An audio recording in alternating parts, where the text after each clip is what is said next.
டாஸ்மாக் குடோனில் ரூபாய் 10 லட்சம் மதிப்புள்ள மது பாட்டில்கள் மாயமானதை தொடர்ந்து காக்கலூர் டாஸ்மாக் குடோனில் அதிகாரி திடீர் ஆய்வு மேற்கொண்டுள்ளனர். இதுகுறித்து செய்தி சேகரிக்க வந்த செய்தியாளர்கள் மற்றும் புகைப்பட கலைஞர்கள் ஒளிப்பதிவாளர்களை படம் பிடிக்க விடாமல் ஒருமையில் பேசி தகராறு செய்ததால் பரபரப்பு ஏற்பட்டது. திருவள்ளூர் மேற்கு மாவட்ட டாஸ்மாக் குடோனில் இருந்து 265க்கும் மேற்பட்ட கடைகளுக்கு மதுபானங்கள் விநியோகிக்கப்பட்டு வருகிறது.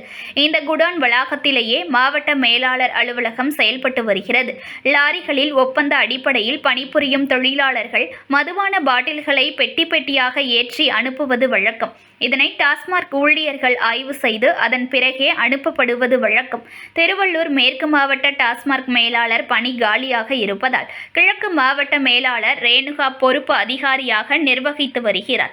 இந்த நிலையில் திருவள்ளூர் மாவட்டம் காக்கலூரில் உள்ள டாஸ்மாக் குடோனில் ரூபாய் 10 லட்சம் மதிப்பிலான மதுபான பாட்டில்கள் காணாமல் போனதாக செய்திகள் வெளியானது. இதன் எதிரொலியாக திருவள்ளூர் மேற்கு மாவட்ட டாஸ்மாக் மேலாளர் ரேணுகா தலைமையில் அதிகாரிகள் ஆய்வு செய்து வருகின்றனர்.